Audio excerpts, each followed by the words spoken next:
Okay. Well, welcome everyone. Welcome to Engage People and Drive Change. This is Jonathan Banks from Next. It's good to be here with you all, and welcome everyone. Well, I'm joined by the lovely and brilliant Meta Surya. Meta, how are you? Doing good. How are you, Jonathan? I'm doing really well. Thanks for asking. And we also have Akash Mukherjee with us as well. Akash, how are you doing today? Yeah, really excited to be here. I'm really excited to have you join this conversation with us too, as the managing partner at Jonar Labs. I know you've got a lot to talk about on our topic for today, as we get into thinking about engaging people and driving change. And what we're looking at today is we're going to be talking about how generative AI might accelerate equity, like COVID accelerated hybrid work. And so we're going to dive into that topic. But first, I want to just think a little bit about how we're going to jump into people engagement and thinking about ways to message, measure, and manage people engagement. Yeah. Well, I mean, I guess we always start off with like definitions so that we're all on the same page. And I mean, just wanted to ensure that we are at that stage. People engagement is what we say because the threads between stakeholder, workforce, and community engagement are brightly textured and interwoven, and it reminds us that we're really just people. And when we understand people, we understand how to create our best world. And that's right, Meta. When we're creating our best world, we're looking at what people want for their better tomorrow. And that helps us deliver products and services that can make that best world a reality. And so that's why we're here to talk about engaging people and driving change. Yeah, so I hope we can, dive into messaging, managing, and measuring people engagement with this topic. Well, I think we can, and I'm glad that you brought that up. I do want to give a shout out to our friends at Dakota County Library who've done a lot of work around people engagement, especially with their engaged workplace priorities for 2023.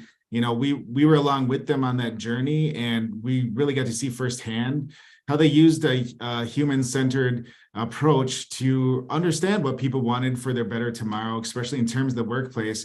So just a big shout out to Dakota County Library for that huge accomplishment in creating their engaged workplace priorities for 2023. Yeah, and I'm glad you brought that up because you're going to hear me repeat this all the time, but this is really where we message, manage, and measure and how we utilize that framework was applied. And that's what we do with our program at Catalyst Advantage. Yeah, that's a great point. On Catalyst Advantage, it's more than just a website. It's more than just coaching or advising, but really it's a step-by-step monthly engagement to help you message, measure, and manage challenging change in your organization. So if you want to learn more about that, you can go to ncxt.co/ca, ncxt.co/ca to learn more about Catalyst Advantage so you can message, measure, and manage challenging change. All right, let's really finally get back on track here to give Akash some airtime. Absolutely. Well, thank you for being patient with me, Meta. I'd love to go through those things, but yeah, let's talk to Akash and see what his thoughts are. So Akash, thanks for joining us. You're the managing director at Jonar Labs. What all do you do there? So I mean, to give a bit of background, we I guess in its essence, Jonar is an ERP company. And I was director of technology at that company previously. We developed an entirely new ERP software, which I led in the architecture of the building of. And at a certain point, when I felt that the product had reached a certain maturity, what I've always been interested in is not so much running production level software, but the really inception level of where products and ideas come from. And that's where I love to work the most, on that really base layer, that kind of chaotic moonshot layer of stuff is where I feel the most comfortable and enjoy stuff the most. So we talked to our investors and we carved out a place for me called Jonar Labs. And we have a few people there that I work with, and we just work on not necessarily delivering, the most finalized products, but looking into kind of far out ideas and to see if there's any potential for them, but mostly just have some fun. Well, far out ideas, I think that is what people used to think about when it came to what we're seeing happening with generative AI right now. There's, as long as I think any of us have been around, there's always been this idea or question about, will AI be able to think for humans and do all these sorts of things? And now the big really hype is around generative AI and how a lot of those things are happening. So it is chaotic too. You must feel pretty comfortable in this type of chaos, because there is a lot of chaos around AI right now. I mean, it's so much fun, right? It's like the whole story of machine learning is also so interesting. For a long time, actually, in one of the universities right here, Université de Montréal, is the guy, kind of one of the godfathers of modern AI. His name's Joshua Bengio, and he won the Turing Prize last year, I think, which is like the Nobel Prize of software or computer science. And nobody really paid attention to him much. So you had a couple of these guys that were talking about using neural networks to recognize images, to recognize sound, to recognize anything we can split up into data. And this was even like, I think, like 15 or 20 years ago, or even longer than that, people started building these first neural networks. And the results weren't that great, right? Like some of them could occasionally recognize some pixelated numbers and stuff, but nobody took it that seriously. And these guys were just in the background saying, listen, these models are good, but they don't have enough data. Yeah. And what I find really interesting about the whole thing is the algorithms have actually been around for a while. And slowly, people started to use these algorithms more. And when bandwidth and data storage exploded is when we really saw the leverageability of these algorithms. So I think that story is always interesting, right? When you look at some really base level research, how are you looking at it, right? Because in that sort of a story, you can look at that research and just be like, listen, the only thing this needs is more data. And if I look at the expansion of hardware and of bandwidth, the data is obviously going to get there. And if this stuff can work on large data sets, it's going to replace, optical recognition, voice recognition, all of that stuff. So I think it took a lot of foresight back then to be able to see that. And that's what I find the most interesting. It's on that very base level. Can we see something that nobody else does? Well, and just based on the technology landscape of today, can we make a few simple connections, right? To me, in that story, it's very simple connections to get to a conclusion. So can we look at the same landscape and extrapolate, using that?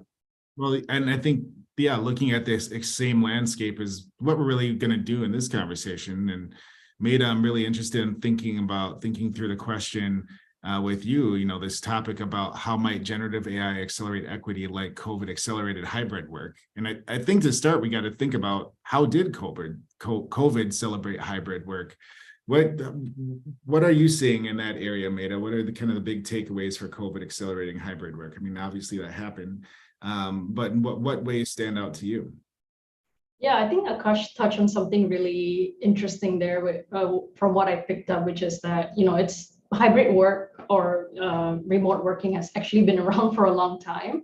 But I think COVID really pushed the button around okay, this is possible. And I think even now with quote unquote post-COVID, people, there are still company leaders or organizations that are making it mandatory for folks to go back to work. And so I think there are different push and pulls around what hybrid work means, but COVID definitely accelerated it in the way that it showed that it was possible through this kind of forced situation per se. And so I think that's the biggest thing. And kind of relating it back to the topic around generative AI and accelerating equity, I'm curious to know, Akash, with especially the piece around the algorithm was there already, but they recognized that data was what was really needed. I'm curious to know if folks in the past or even now like consider the kind of like ethical or equity piece around that type of data set, or they kind of looked at it as like objective data. We just need a lot of data, but they don't necessarily perhaps like recognize that usually some voices in those data are not being heard or like being put on into the data and things like that. So I'm just curious from, since you're like really deep in that world, what are you seeing around that area? So first of all, I think that's a really good connection you made with COVID. And I think that, just to touch on that point briefly, that things like in a previous life in college, I was a chemical engineer, and you have a chemical reaction, and a lot of chemical reactions are what they call entropy possible, but they can't work without a catalyst. So you see these things where you see the entropy is so obvious, right? Like, like you said, like in terms of COVID, right? It's like, okay, well, remote work is obviously so possible, right? The entropy is so possible on that. So what's the catalyst? And I think COVID was the catalyst. Or in my example, it's like this algorithm is obviously great, right? And it can obviously do so many powerful things, but what's the catalyst? The catalyst is data. So I think so many things like that in the world, which is just analyzing a reaction, or I guess a process, or whatever you want to call it, that makes sense. And then finding the right catalyst that can push it over, right, and make it happen. I think that to touch on the point about equity, I don't think that, like, I'm not going to say anything different right now than what a lot of people have been saying. It's that there needs to be regulation, right? There needs to be oversight and regulation, and how would I put it? I saw this interesting thing on Reddit actually a few months ago, which I can't remember exactly. I'm paraphrasing, but somebody wrote, "Great, AI is here now. Oh, generative AI is here now. It's going to replace all of the stuff that we love doing, and we're going to still keep having to do all this stuff we don't want to." Right. So it's going to replace jobs for musicians and artists and all of this stuff that people really like doing in their free time. And it's going to, still keep it relevant to be doing kind of menial jobs that nobody wants to do. And from an equity standpoint, I think there's two things. There's regulation, which everybody's talking about, so I'm not going to go into that. I might take on that a little bit, but keep going. We'll come back to that. Yeah, I'm sure there's interesting takes on regulation, but that's not really where I focus most of my attention. A place that I like to focus my attention is on sort of the products and the services that we need to emphasize to encourage equity. Mm-hmm. And I think that often in a lot of discussions, we kind of forget the products that are needed by the working and the middle class, and things and products and ideas that they can leverage to make their lives better and easier. And I think when I start with equity, I feel like for me, I always start at class. That's often my starting point for equity. So that's how I frame the problem. It's how can the products and services that we produce using these tools, not replace your Sunday jam band, because like that's what I like to do. How can it replace kind of the more menial tasks of middle class and working people? I love that. And I think it's worth checking in here too, because we're all in different parts of the world, Because you're in Montreal and Maida, you're in Singapore, and I'm in Minneapolis. And so I think you just kind of positioning your take on equity is really relevant and important to have context here. For me, I'm usually thinking about racial equity on my end of things. Maida, how does that look on your side of the world? Well, I think every time you ask me this question around Singapore context, I'm definitely going to have a very different opinion than most folks. I think like racial equity is not something that is recognized, or not say recognized. People don't want to acknowledge it because it is a global issue, right? Even if you say that you're a monolithic country in, let's say, Korea or Japan, not to call them out, but sometimes those are the responses that people would have. But I think we live in a global world, and there's such things as expats and things like that, and the global economy and the global scale is influenced by like Western ideology to quite a bit of an extent. And so I think that's something that has to be recognized, but which is why I started with I have a very different opinion than what most, if you ask any other Singaporean, I think they would say something different. But I suppose for the benefit of folks, like folks here do tend to focus on, in my terms, again, I am ruffling some feathers. They like to focus on like gender issues. When I say gender, I think specifically women. But I think this is where intersectionality comes in, right? Like when we say women, which women are we benefiting, and who are we talking about? And so for me, I always still push for the racial equity side of things as well, because more often than not, if we only focus on single dimensional identities like women or even LGBTQ plus / queer, that we end up benefiting, for example, like white folks, even in Singapore, right? Like white folks and Chinese folks here tend to benefit more than other quote unquote like minorities. So that's something that I very strongly would kind of push forward. And I think that still relates to the data on like, okay, we may have more data around, let's say if it's about products that service women, but there are other demographics of women that we still need to ensure that we include in that data, for example. So I'll pause there and let you both talk about other parts of the world. Always nuanced and descriptive, Maida. Thank you for coloring that picture for us.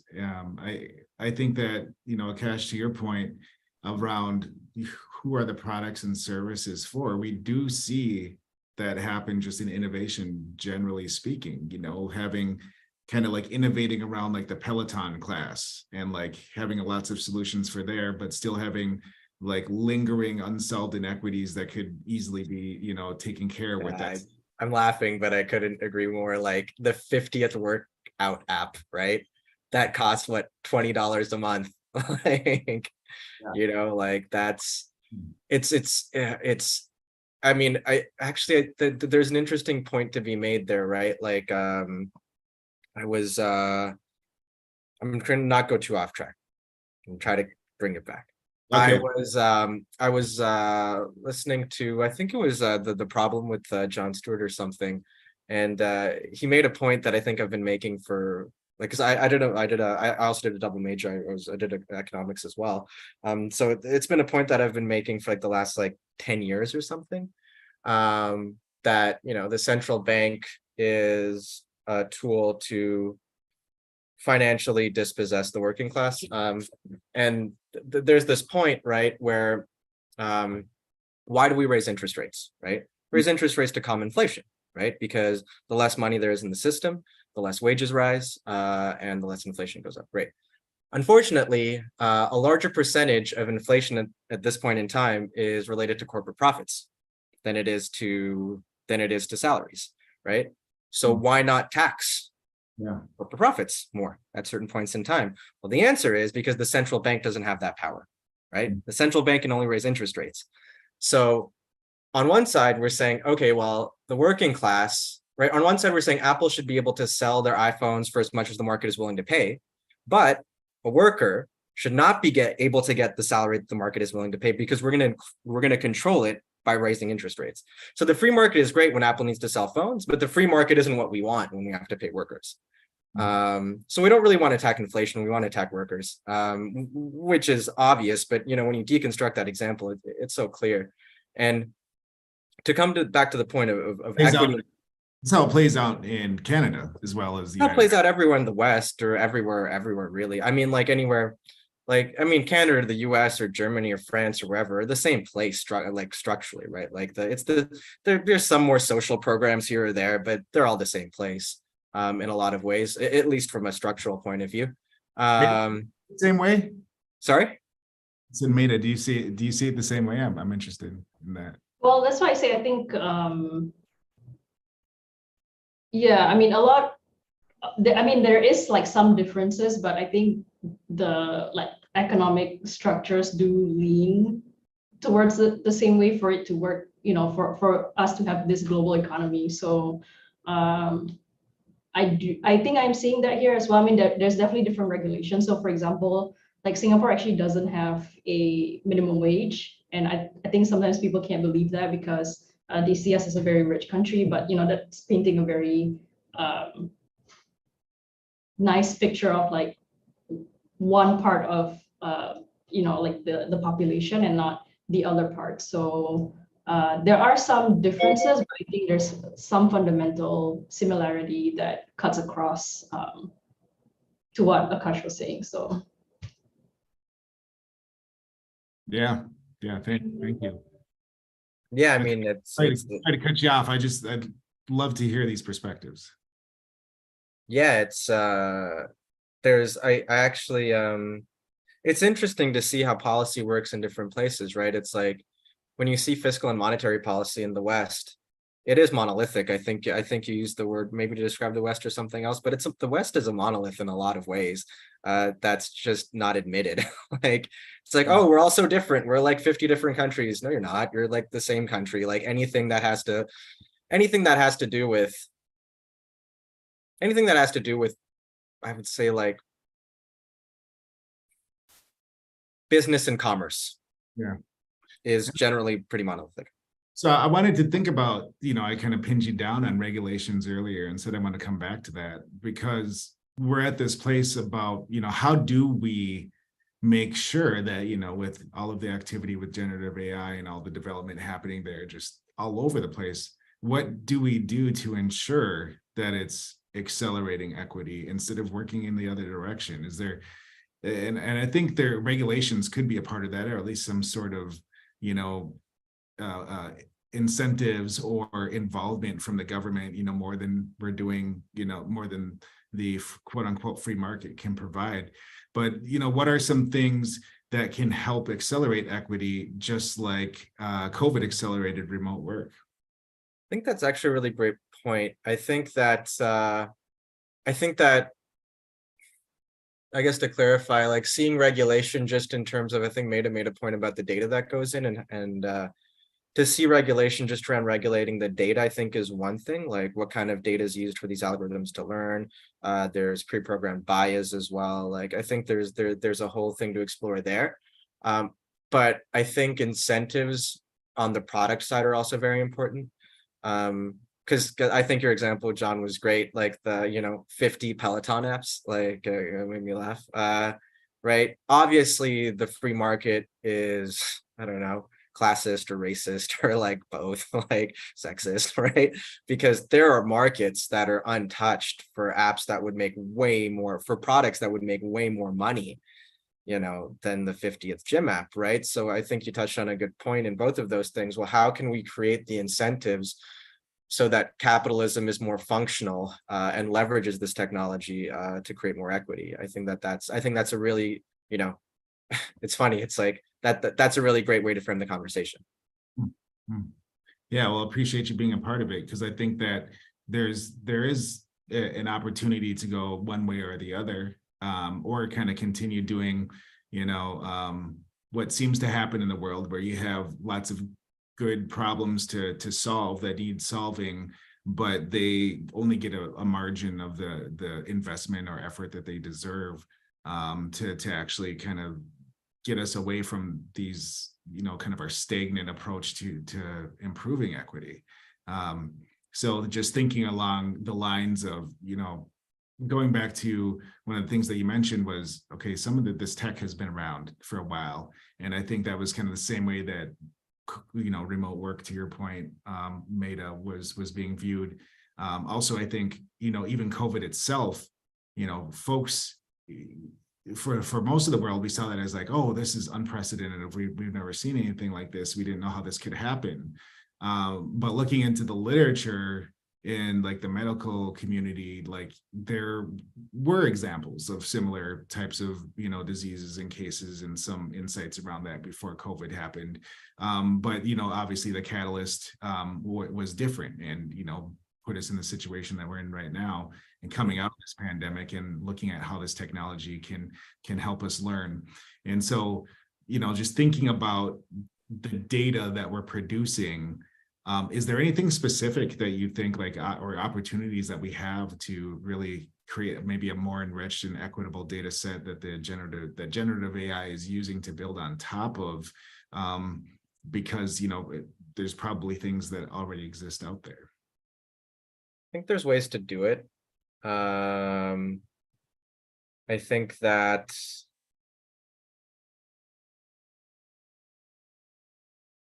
how would I put it? I think that like the last cycle in AI, the cycle to increase to increase equity, the catalyst is probably also going to be data again. Mhm. In some ways, not. Mhm. But I don't know. It's so tough to say. Like I go back and forth on it. I'm not sure. I'm not sure that the catalyst is going to be the data necessarily, because okay, scenario. Let's say that you have great data, very equitable data. You're getting all kinds of demographic information from all kinds of different demographics that you're feeding into your models that you're using to make your products. That's great. Once these products are made, how are these products marketed? How are these products sold? How do people find out about these products? Right. So there's two things, right? Like I think, and this is the discussion that we've been having, I think, since the beginning of this chat, which is that there's two sides to this. It's obviously you can't use generative AI to make the most inclusive products unless the data being fed into them is good and equitable data. But then the other problem is, let's say that I still believe that even with some of these models that we have now, even just some of the OpenAI stuff, we could probably even use the larger data sets that they pull from on the internet or whatever to make more equitable products. Interesting. Like I do think the data that they have, if we oriented the products in a way towards automating at least sort of menial tasks for working class and middle class people, and even the some of the poorest segments of our society, is I think that we can still use this technology to make those products. So I do think that there is that differentiation that needs to be made. Like, is the problem a data problem, or is the problem like it's always been a marketing and product problem? I think it's both, but I think that attacking the product side of that is almost easier, because data is tough. Like data is a very, very tough problem. And it's a very tough problem to get that data, to curate that data, to make sure that that data is really what you want. The data is the hardest thing in machine learning. Like for anybody that's ever, like I've only written 1 or 2 neural networks ever, but like, so by no means, a PhD in machine learning, but the hardest part isn't the models. The hardest part is making the data clean and evaluating what the model puts out. So when I see that problem, at least from the perspective of a technologist, I'm like, I look at that data from like, damn, that is a difficult data problem. But when I look at the problem from the eyes of an economist, or I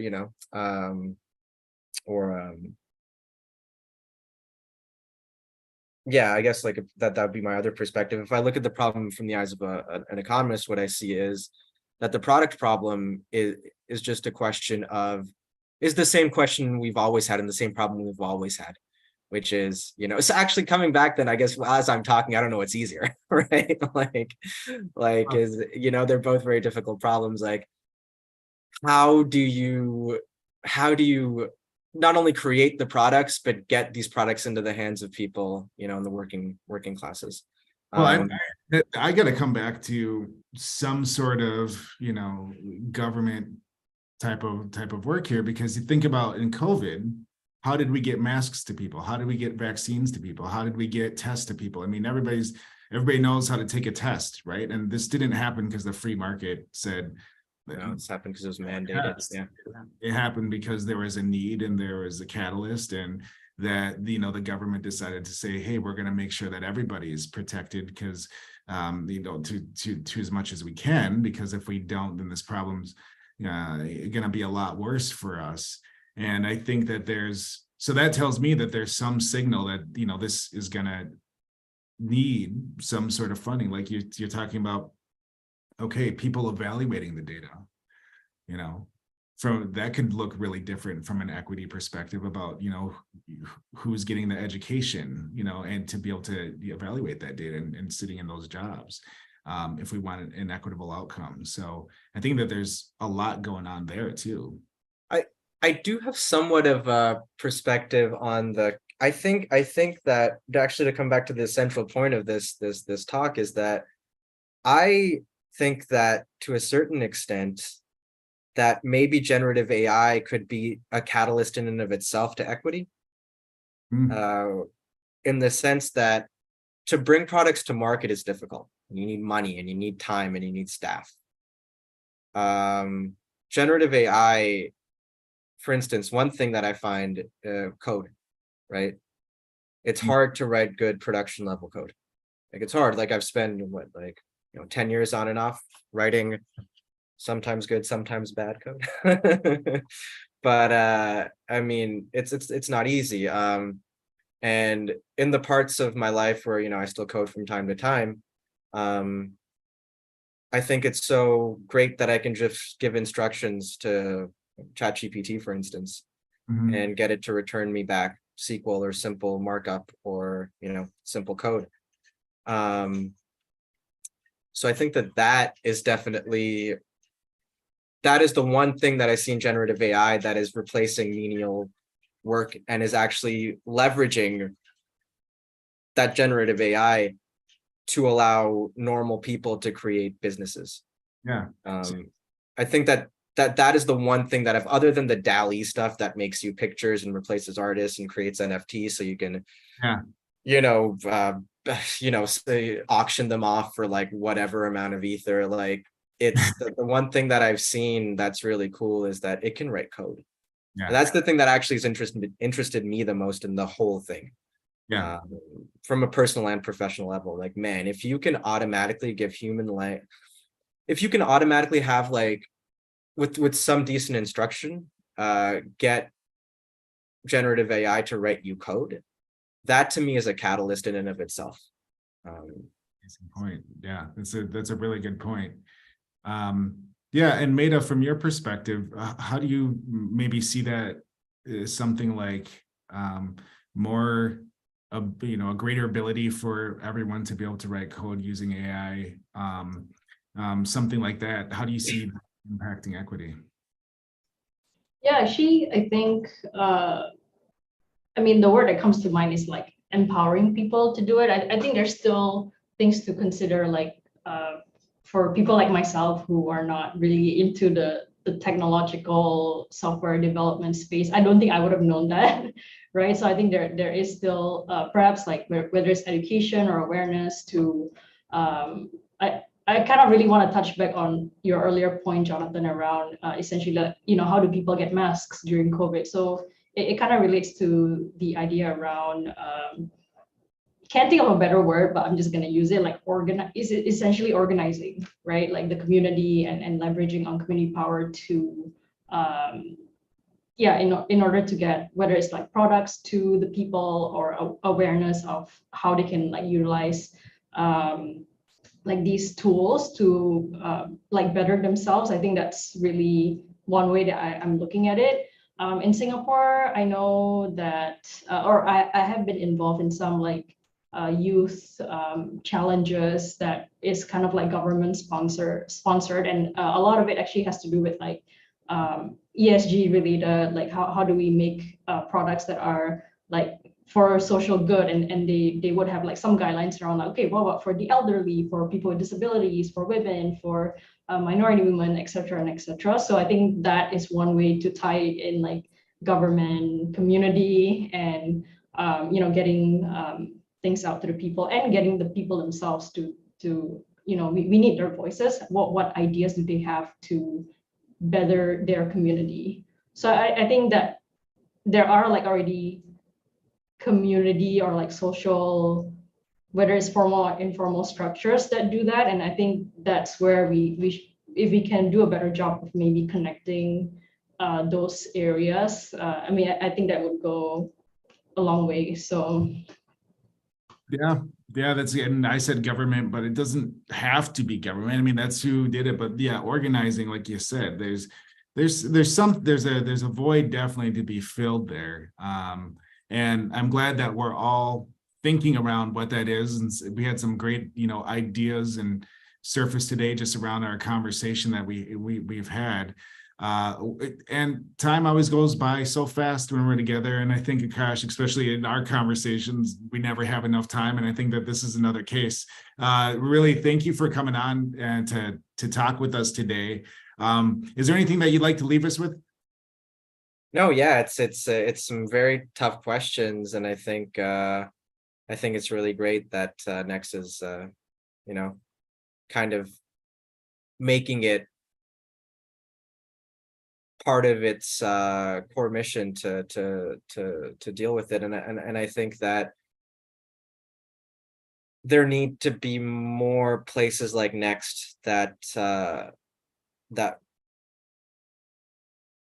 would I put it? Because I don't want to be derisive to anybody else. Yeah, please don't. Let's keep it positive.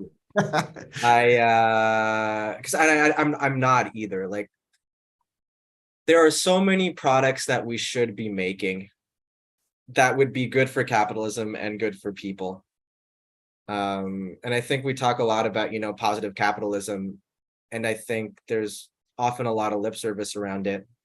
And it's not just a moral good, it's also a good for the market. Like, it also legitimately, when capitalism is running well and well regulated, it actually helps people get products. And last sort of point, that I'm actually for a long time going to remember your Peloton example, because I think that is the best example that I've heard of that, which is we're not obviously capitalism isn't working as well as it could, because we're making a lot of products that don't need to be remade, and a lot of times we're not making products that should be made. Well, and I think that's a really great way to close up here. No hating on Peloton. I do, for everybody who works on Peloton, works for the company, great products and services. I've actually used it. It is great. So I mean, it fills a need. I think maybe the 50 plus apps on top of it might be a little much, but thank you so much for joining us today. Maida, thank you for being here as well. thank you. I also appreciate, being, although I'm a co-host, like learning about things like AI that honestly I myself wouldn't have dove deep into. So I appreciate like this conversation for sure. Yeah, the point you made about COVID, just kind of tacking on to my other point, like, it was very, very good insight. Yeah. It's you need a catalyst. Yeah, and the catalyst was making everybody stay home. There we go. Well, we're going to go ahead and wrap it up. We'll see you all on the next episode of Engage People and Drive Change. Thanks to everybody who's watched today. Thank you, Maida and Akash. We'll talk to you all soon. Yeah, thanks, guys. Have a good one. Thank you.